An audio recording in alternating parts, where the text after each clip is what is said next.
This is the new Chery Tiggo 8 and it could be a bit like the smartphone moment. You know, in the past phones are all about making a phone call. Now though, the phone call bit is really less relevant. It's all about the smart features, and that could be the case with this car. It's all about the features, the look and the price, and less so about the drive, because these days, do people really care so much about the sensation of driving? Anyway, in this video, I'm going to tell you everything you need to know about this car, talk you around the design. I'm expecting the car to do a little fart, like show you the inside, and here is a Mercedes-like feature. Look, I'm going to check out some of its tech. Wouldn't it be easy if it just had a knob to twiddle? I'm going to see how practical it is.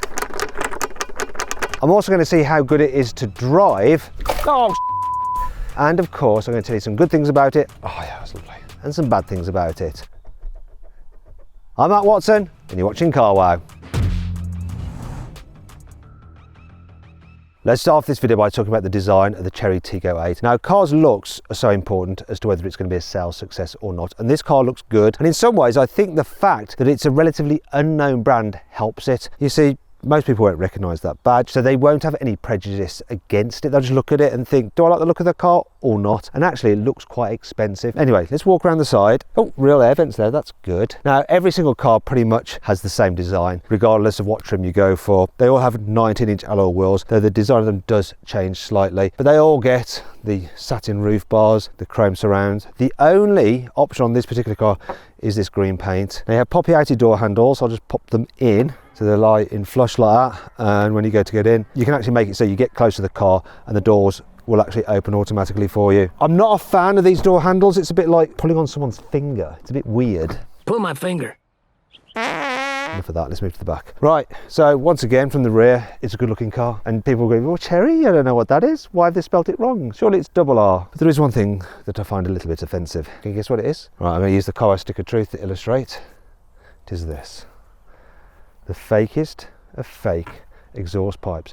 I think Chery, who've clearly got inspiration from some other manufacturers with the design of this car, forgot to check that people at Audi have now stopped doing this kind of nonsense. I mean, look at it, it's just terrible, isn't it? I'll tell you what's not terrible though, the price. It will blow your mind. The Chery Tiggo 8 is a big, posh-looking 7-seater, but it starts from just under £29,000. That's almost exactly the same as an entry-level Volkswagen Golf. And if you prefer a plug-in hybrid, the Tiggo 8 Super Hybrid costs from under £34,000. Both cars come with lots of standard kit, but I reckon it's worth paying the extra £3,000 for a top specification Summit model, because you get lots of upgrades, including a sunroof, ambient lighting, and heated and ventilated seats in both the front seats and the middle row. And this is a very rare feature at this price point. But there's more. Here's how much this range-topping Summit hybrid model will cost to lease over 3 years and 30,000 miles through Carwow. And here's how much you'd spend if you bought the cheaper Aspire version, then sold it after 3 years with the same mileage. Yes, it actually works out cheaper to lease the higher spec car than to buy the entry-level model outright.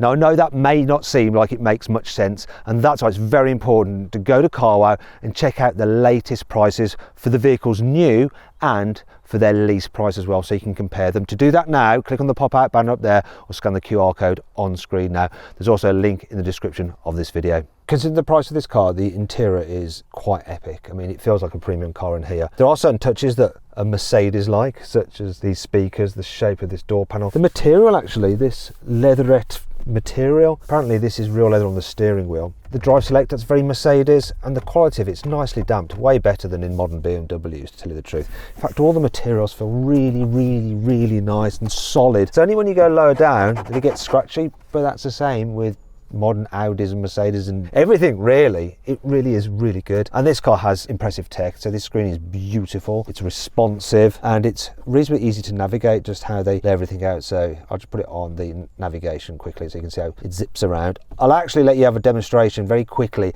of Android Auto later in the video. Other things, like you can just quickly press that, go into the car menus by going into settings like that, and it's all quite logical. And you've got stuff like ambient lighting and all this kind of stuff. You can figure so much stuff with this car. And then you've got this digital driver's display here. It doesn't have loads of information on it, but it's got enough on it, and you get a heads-up display as well. Seating position, it's pretty good, fully adjustable, and you can jack the seats quite high as well, which is handy if you're tall, so you feel like you're really sitting up high.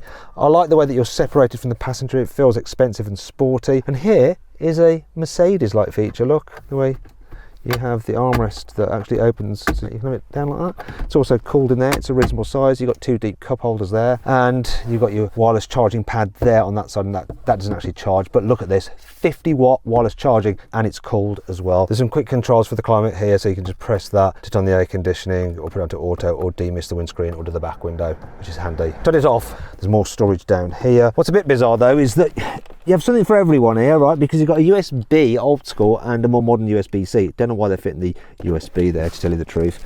I was looking for a 12-volt socket, but there isn't one there. Weird. They've dispensed with it. Okay, here there's, look at this. Where is it? Come here. There's a little hook for hanging things off. And then you have an okay size glove box. Door bins though, massive. Look, big bottle. Fit in there quite nicely. Door handle's fine. Feels like a premium car in here, to tell you the truth. In fact, if you want to compare it to a proper premium car, check out my in-depth video review of the Volvo XC90. Click on the pop-out banner up there, or scan the QR code on screen now. See if you think that is really much better in terms of the interior design than this. Here in the middle row of seats, there is plenty of room. Look, loads of knee room. Headroom is impressive. The seats are comfy, the bases are deep. You do have the batteries underneath the floor, but the seats are raised up enough that there's decent under thigh support. This seat is quite low and I can still squeeze my feet underneath it. There's plenty of foot space.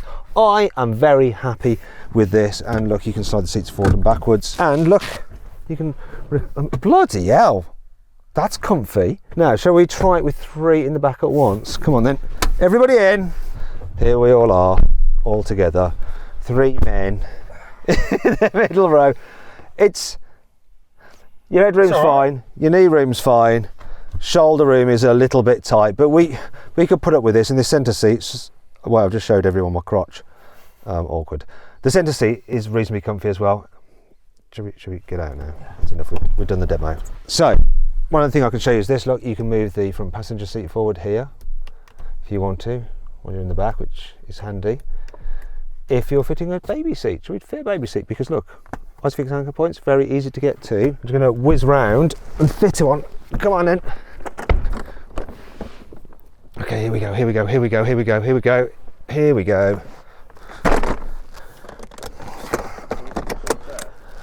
Up.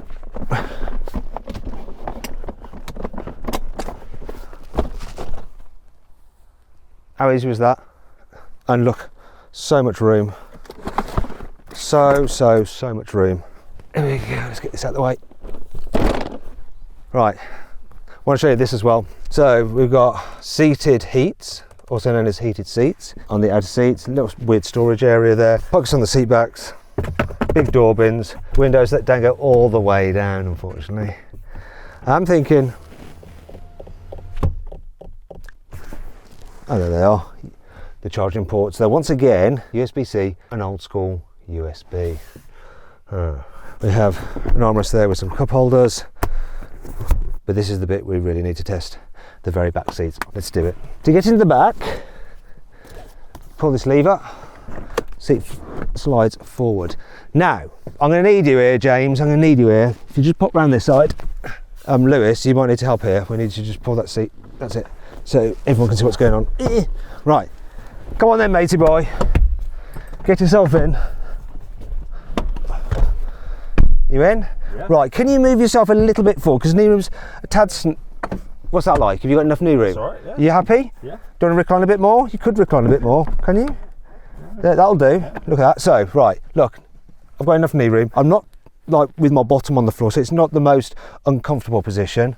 Headroom is tight for an adult though. Look, my head is touching the roof. Here's a car that actually has more room in the very back seats compared to this. Click on the pop-out banner up there or scan the QR code on screen now to watch my review of that car. But look, I can actually improve the headroom because I can recline these back seats, and now it's actually much better.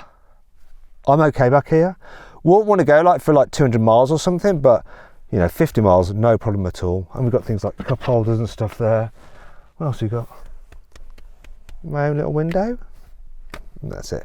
I'm impressed though, you know, especially for the money and the fact that it's a hybrid. So far this car's looking almost unbeatable, but here's a bit of an issue. Right. With 7 seats in place, you only have just over 100 litres of load space, which means, look at this. Like, well, that doesn't even work, does it? So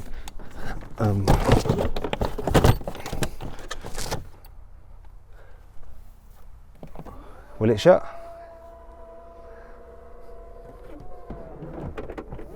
That didn't sound healthy. Will it shut with just one in it?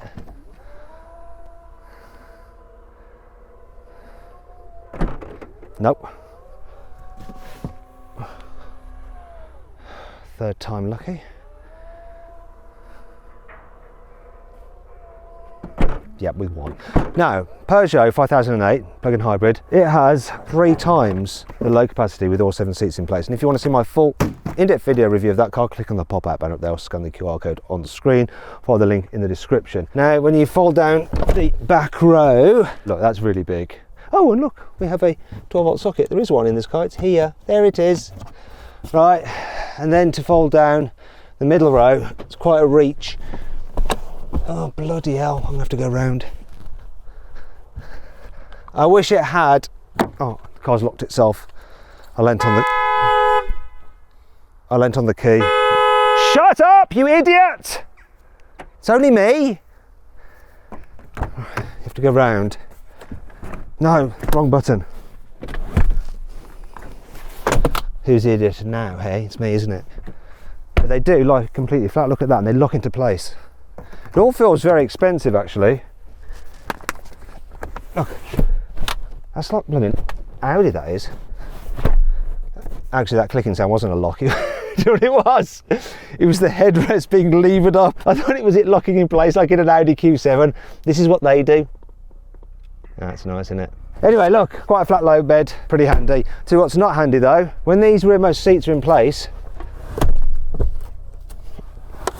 where do I keep the charging cable? You have to put it under here, surely, but oh no, actually not, because under there is like some stuff. Have I broken this? Yeah. No. Oops.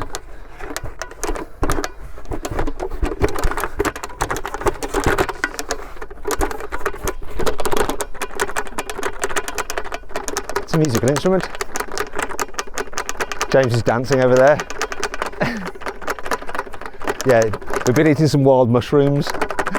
That's a good thing about filming here. Oh. Ah.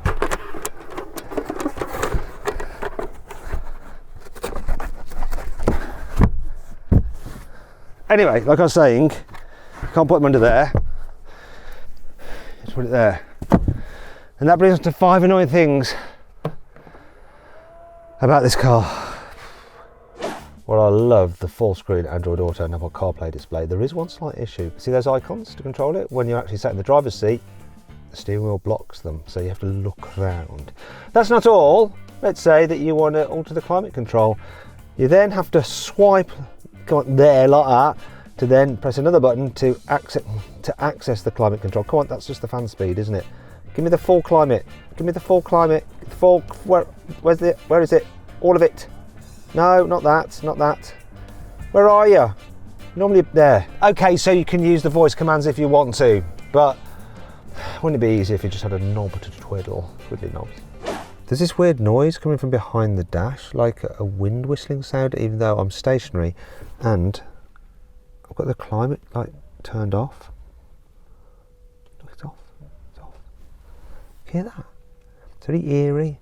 It's like I'm just like locked in some log cabin on some desolate hillside and it's blowing a gale outside. Oh, it's just stopped. Well, it's great there's an opening sunroof. The problem with an opening sunroof is moving sunroof panels, and when you're driving along sometimes you get this noise as the panels move a little bit. It doesn't just happen on this car, it happens on other cars with opening sunroofs. But there we go. The rear view mirror has a weird distortion on it, so it makes things look further away than they actually are. It's a bit like being at the Hall of Mirrors at the theme park. What the rock? Stop! So I'm looking at this, look, makes things just look much further away. In some ways you want it the other way around, you want to think they're closer, because if they're actually closer than you think they are, that's clearly more dangerous. It's just weird, it messes with your head and stuff. Look how big this rear window is, yet look how small this rear screen wiper is. Look, you can see how much you can actually wipe. Put it on. Look. Is that less than half of the rear window. It's not great, is it? Hey Lewis, do you fancy a massage? Yes, please. Okay, look at this. I can do it here. Press this button. Right. See that there? It's for the massage function. Press that. I can choose different menus. Look, it says driver. So I've got these ones. How you feeling it? I can't feel it. Give me a hand. Don't worry. You would. What I was going to do with your hand. What's happening? It's on you. It's on me. So it says it's on the driver. It's on the passenger. The driver's seat doesn't have it for some reason. However, it's not all bad. At least your passenger can enjoy a massage. Plus, look, they can enjoy this as well. If I tilt this button here, I can go full relaxation mode.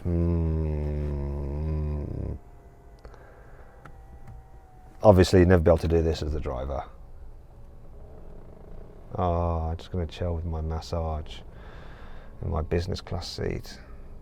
Have you ever been in business class, Lewis? I have, yeah. Not as many times as you. Shut up.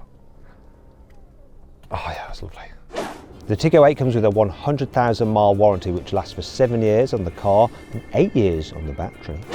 You have a programmable favourite button on the steering wheel, so I've programmed it to look the surround view cameras. It also has like a transparent thing so you can see what's underneath you. You've got 3D effect, you can look around the car. I can make that semi-transparent, which it is now, completely see-through. Or you can have it just like filled in. Oh, it's so good on this. And if I press and hold that favourite button, you can actually configure it to these other things. Head-up display adjustment, rear view mirror adjustment. What are you talking about? Door mirrors. Actually, that's quite good. It's annoying that you can't do them with a physical button, but this is just so simple. I'm going to use that as this button now. That's the one to have saved. Let's save that because then I can just quickly control these mirrors. Yeah, that's perfect. You're perfect. I don't know this yet. I know. That's why I love you. You don't know it yet. It's obviously got low self-esteem. There's a special cabin filtration system that stops pollutants coming inside the cabin, and you can also select an ionisation function which will do things like remove pollen so you don't get kind of allergies while you're driving along. Also, I'll tell you the quality of the air outside and inside the car. Look, it's excellent, excellent. Thanks to good old European legislation, all cars have to come with default on setting for lane departure warning and speed limit warning whenever you restart the car. Thankfully in this car you can turn them off quite easily just by swiping down the screen then pressing the relevant button. I'll show you another good feature, look. Gas struts for the clamshell style bonnet, a bit like on a Range Rover. That's a premium feature, that is. Also, for some reason they've covered up the engine. Look, it's under here. Ooh, there's the engine. And then there's, that looks like hybrid-y gubbins there, doesn't it? Because this is the plug-in hybrid. First though, I'm going to tell you about the petrol. 1.6 litre turbo petrol, front wheel drive, and it has 147 horsepower. This plug-in hybrid has an 18 kilowatt hour battery pack, and you can charge it at up to 40 kilowatts on DC charging, not just AC charging, which is quite unusual for a plug-in hybrid and a really nice feature. And it can do over 50 miles on electric power alone. Now, the combined power output of this plug-in hybrid is 204 horsepower, because obviously you've got the electric motor and a 1.5 litre turbo petrol engine, combining together to drive the front wheels and give you a claimed 0 to 60 time of 8.5 seconds. But how quick is it in reality? Okay, I'm going to use my specialist timing gear to actually measure the speed. I'm going to go into sport mode. Sport mode. I'm just going to hold it on the brake and then just floor the throttle. That was interesting. It pulled off like an EV power alone. Very interesting. That was smooth. I didn't really feel the engine fire up, but it clearly did because we did 0 to 60 in 7.33 seconds. For front wheel drive, it actually put its power down really well. That was good. But what's it like when you're driving, you know, more realistic, kind of when you need a burst of power? Let's find out.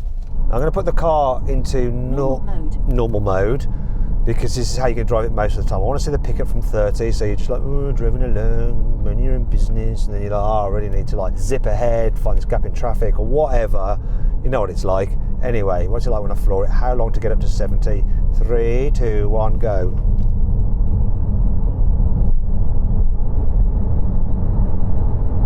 And that's it. So it's not rocket ship, but it's got sufficient performance. The plug-in hybrid version of the Chery Tiggo 8 weighs in at just over 1.9 tonnes, which is 250 kilograms more than the standard petrol. Yeah, 250 kilograms worth of electrical hybridization gubbins. Also, the car comes on mid-range Kumo tyres. So how will all that affect the car's braking performance? I'm going to do a brake test from 60 miles an hour to find out. So we're looking for a distance of around 35 metres. Anything more, not so good. Anything less would be a bonus, but let's find out. Here we go. Entering the braking zone here. 3, 2, 1, go.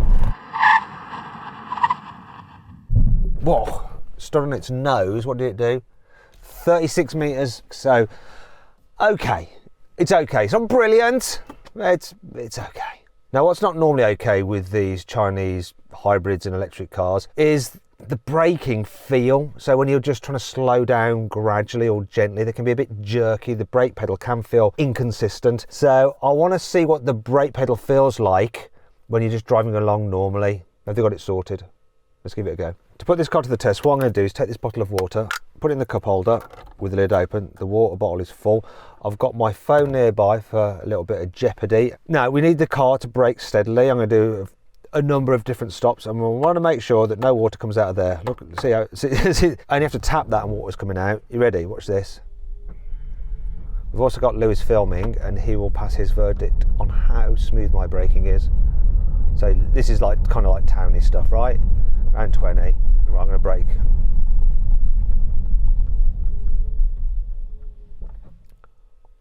Yeah, good. All right, I'm going to do it from slightly faster. You know, like some car suddenly pulls out, but it's far away, so I don't need to brake like crazy. But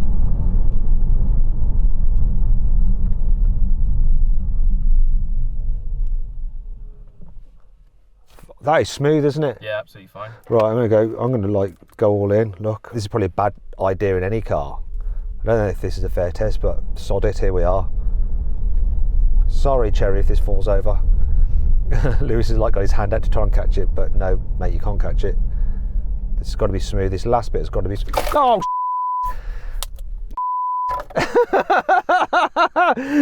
oh dear. Sorry, Chery. We've got water in that hole there, and we've got a little river here. Would any car have passed that? No. Right, let's get out of the way. Some of the cars are coming. But I can do it now, watch.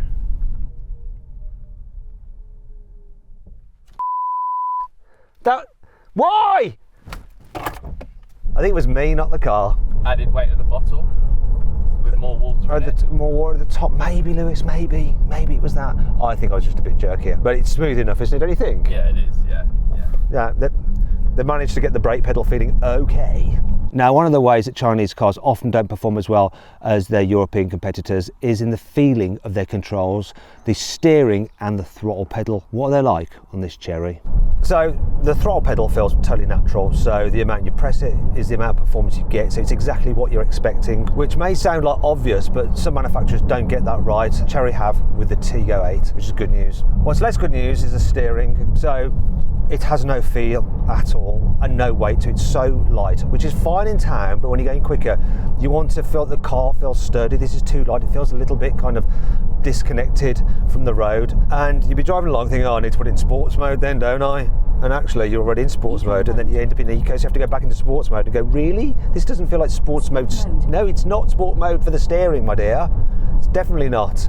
It's not totally dreadful, but it's not particularly pleasant. As a motoring journalist, steering feel really matters, because that's your biggest connection with the car to the road, and here you just don't feel that, and it means it doesn't feel quite supplanted. There's also another slight problem with the steering.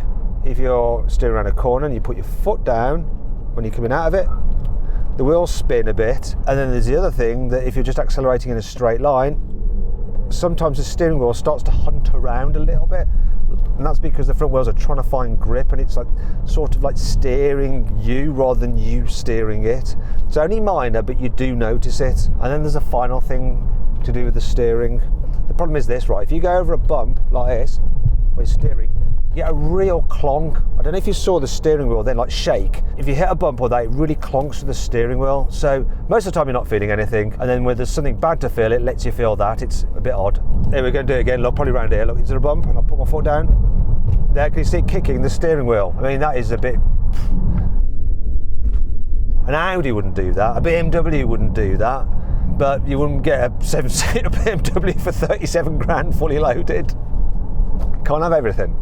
And I think that's the problem with this car in a way, that when I look at it and I feel the materials, I'm thinking BMW, I'm thinking Audi. But but the driving experience isn't. So the look of the car and the vibe it gives you is premium, but the driving experience is still in the budget domain. The driving experience is still in line with the pricing. It's just the rest of it is a total bargain.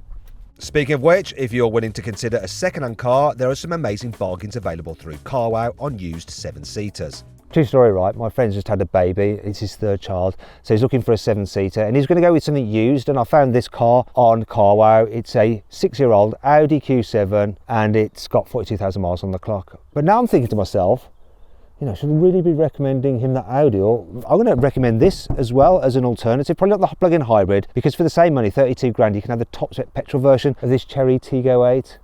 Yeah. So anyway, if you're thinking about buying a used car, and if he does go ahead with the Audi, I'm going to recommend he gets a car vertical history check on the car. In fact, being kind, I've gone and done it for him on that car anyway. And look, it comes back completely clean. And whenever you're buying a used car, I highly recommend doing a car vertical history check because otherwise you don't know what you're buying. Here's a car vertical history check on another Audi Q7. And if I look through it, I can see that it's got a report against it for damaged. Oh, and look, it also appears to have been stolen. I don't think I'll be recommending that car then, will I? Now, if you're thinking about buying a used car, do a car vertical history check on it and use the code CARWOW. Don't know what I did like Carwow. I was really excited about it because using that code will get you 20% off, okay? So don't forget it. But despite the bargain price tag, this Chery Tiggo 8 has another good feature you'd normally expect to find on something like an Audi Q7. Check this out, right? Look, we've got insulated windows there. So this is designed to reduce noise entering the cabin to make it more comfortable on longer journeys. But has it worked? In a way, it's a similar situation with like the handling that I shouldn't be judging it on like the perceived quality and the design of the car. I should judge it on the price point here. And yes, it offers the kind of levels of comfort and relaxation on a longer journey that I'd expect at a car from this price point. But I'm not sure how well those special windows are working because I'm getting a little bit of a sound around my ear hole. Probably won't pick it up on the mic. There's also a fair amount of road noise. It's not terrible. I mean, I'm doing 70 now and like I'm not really raising my voice or anything. It's okay, it's adequate, you know, common phrase with this car. For the money, I'm not disappointed. The seats are comfortable enough. They are a bit firm, but not in an uncomfy way. What I'm less comfortable about is the whole claimed economy that you get on these plug-in hybrids. I mean, this is what it's supposed to be on this car. The reality though, this one is doing 52 mpg, which, do you know what? 52 mpg is not bad. It's not bad, is it? I just hate the blooming claimed range thing. It's just a bit of a red herring.